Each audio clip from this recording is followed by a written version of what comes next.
Assalamualaikum warahmatullahi wabarakatuh. Selamat pagi anak-anak. Bagaimana kabarnya hari ini? Alhamdulillah, subhanallah, tetap semangat, Allahu Akbar. Alhamdulillah, tetap semangat ya untuk belajar BDR dari rumah. Nah, untuk pertemuan pertama, kita akan belajar tema 1, indahnya kebersamaan, subtema 1, keberagaman budaya bangsaku, pembelajaran ke-1. Kita akan membahas tentang gagasan pokok dan gagasan pendukung pada suatu teks. Nah, suatu teks biasanya terdiri atas beberapa paragraf. Setiap paragraf memiliki satu gagasan pokok dan beberapa gagasan pendukung lainnya. Nah, sekarang apa yang dimaksud dengan gagasan pokok? Gagasan pokok adalah suatu topik yang dibahas pada suatu teks. Nah, sedangkan gagasan pendukung adalah uraian atau informasi tambahan pada suatu teks yang terletak pada kalimat penjelas. Nah, biasanya gagasan pokok ini terletak antara di bagian awal, akhir, atau bagian awal dan akhir setiap paragraf. Nah, gagasan pokok ini dapat ditemukan dengan cara kita baca seluruh kalimat pada setiap paragrafnya. Nah, untuk menemukan gagasan pokok dan gagasan pendukung dalam suatu teks, kita harus melakukan hal-hal berikut ini. Yang pertama, baca terlebih dahulu teks dengan seksama. Yang kedua, cermati kalimat utama hingga kalimat terakhir pada setiap paragraf. Yang ketiga, temukan kalimat utama dan kalimat penjelas dalam suatu paragraf. Nah, di bawah ini ada suatu contoh teks dalam satu paragraf yang berjudul batik. Kalian baca teks tersebut di dalam hati dan lalu cermati setiap kalimatnya dari awal hingga akhir. Nah, setelah dicermati dari kalimat pertama hingga kalimat terakhir, maka dapat disimpulkan bahwa dalam teks tersebut terdapat kalimat utama dan kalimat penjelasnya. Yang mana kalimat utama, yang mana kalimat penjelas? Kita buka halaman selanjutnya, halaman 4. Nah, untuk kalimat utamanya yaitu batik merupakan kain yang memiliki motif tradisional asli Indonesia. Nah, dari kalimat utama tersebut dapat ditentukan gagasan pokoknya, yaitu batik merupakan kain asli Indonesia, terdapat dari kalimat utama. Lalu, apa kalimat penjelasnya? Nah, kalimat penjelasnya yang pertama yaitu kain batik dihasilkan dengan cara dilukis atau dicetak menggunakan malam. Yang kedua, kain batik berasal dari Pulau Jawa. Yang ketiga, seiring berkembangnya waktu, batik tidak hanya ada di Pulau Jawa. Yang keempat, beberapa daerah di Pulau Jawa juga menggunakan batik sebagai pakaian tradisional, misalnya batik Bali.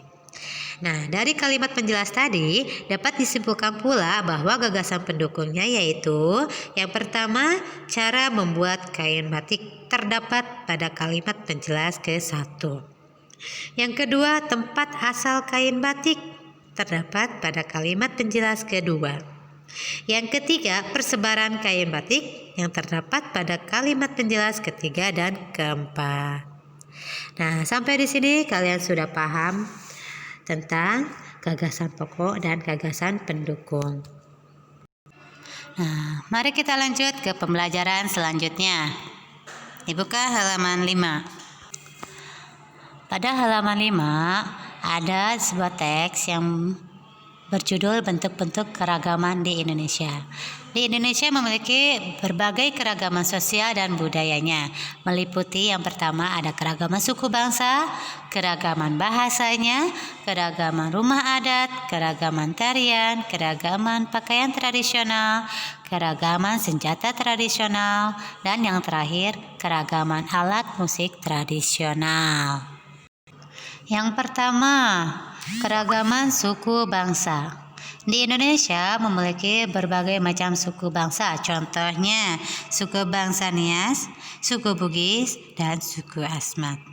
Yang kedua, ada berbagai keragaman bahasa, contohnya yaitu bahasa Batak, bahasa Sunda, dan bahasa Betawi. Yang ketiga, ada keragaman rumah adat, contohnya yaitu rumah adat Joglo, rumah adat Gadang, rumah adat Tongkonan, dan rumah adat Honai. Yang keempat, ada keragaman tarian. Nah, contohnya di sini ada tarian kecak dari Bali, tari zapin tembung dari Kalimantan Barat, dan tari maengket dari Sulawesi Utara.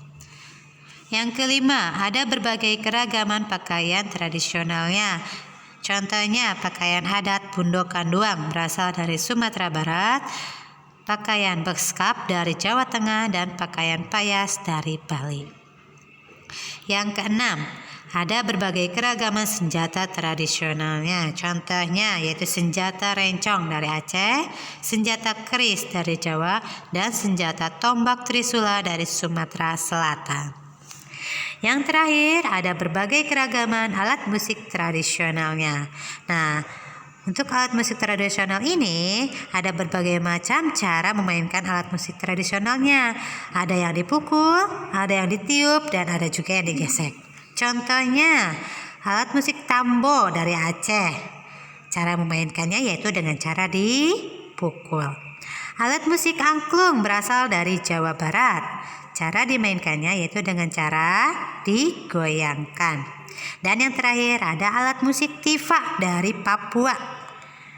Yang cara dimainkannya itu dengan cara dipukul. Nah, setelah kita mempelajari bentuk-bentuk keragaman di Indonesia, mari kita lanjut ke pembelajaran selanjutnya. Buka halaman 7 pada buku paket kalian. Nah, di sana ada muatan IPA, yaitu bagaimana cara benda menghasilkan bunyi. Nah, tadi kita sudah belajar tentang berbagai keragaman alat musik tradisional yang ada di Indonesia yang sangat beragam. Nah, alat musik tersebut menghasilkan bunyi yang berbeda-beda pula, dan cara memainkannya pun berbeda-beda. Berikut ada beberapa cara memainkan alat musik beserta contohnya. Yang pertama, dipukul. Contohnya itu gong dan gendang. Yang kedua, dengan cara ditiup. Contohnya itu seruling dan trompet. Yang ketiga, digesek. Contohnya biola dan rebab. Yang keempat, dipetik. Contohnya itu gitar dan kecapi. Yang kelima, digetarkan atau digoyang-goyangkan. Contohnya angklung dan marakas. Nah, bunyi yang dihasilkan berasal dari benda-benda yang bergetar dalam alat musik tersebut. Bunyi lalu ditangkap oleh telinga sehingga kita dapat mendengarkannya. Nah, setelah kita mempelajari cara-cara benda menghasilkan bunyi, maka kita lanjut ke pembahasan selanjutnya, buka halaman 9. Nah, di sana ada beberapa gambar yang merupakan dasar-dasar gerakan dalam suatu tarian. Ini bagian yang pertama ya. Nah, salah satu unsur utama dalam tarian adalah gerakan tubuhnya. Nah, untuk gerakan tubuh dalam suatu tari ini berfungsi untuk mengekspresikan suasana atau tema dalam tarian tersebut. Nah, gerakan dalam tari juga dapat disesuaikan dengan lagunya. Nah, untuk lagunya ini bisa disebut lagu pengiring. Tari dapat menggunakan lagu daerahnya itu.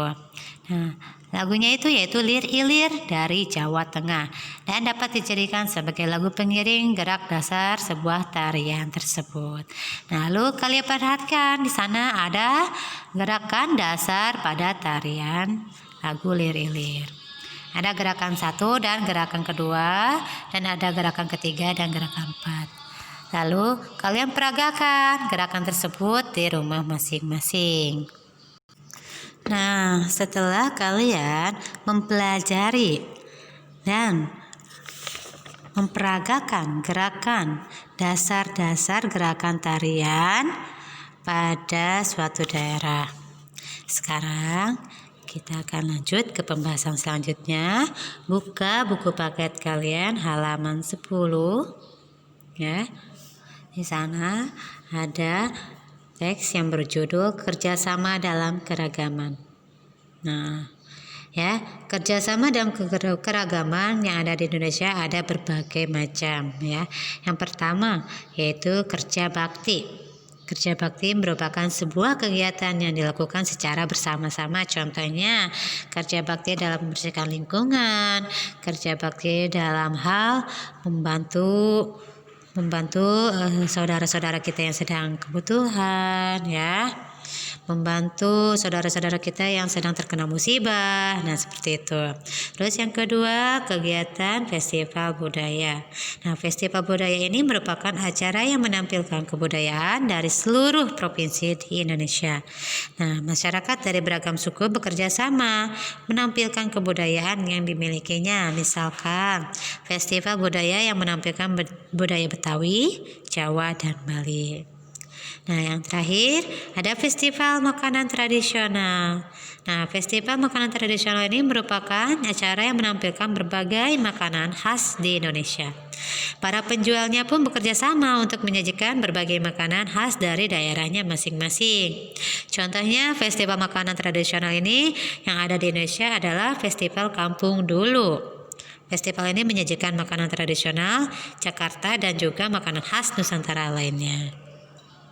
Nah, sampai di sini pembelajaran kita hari ini.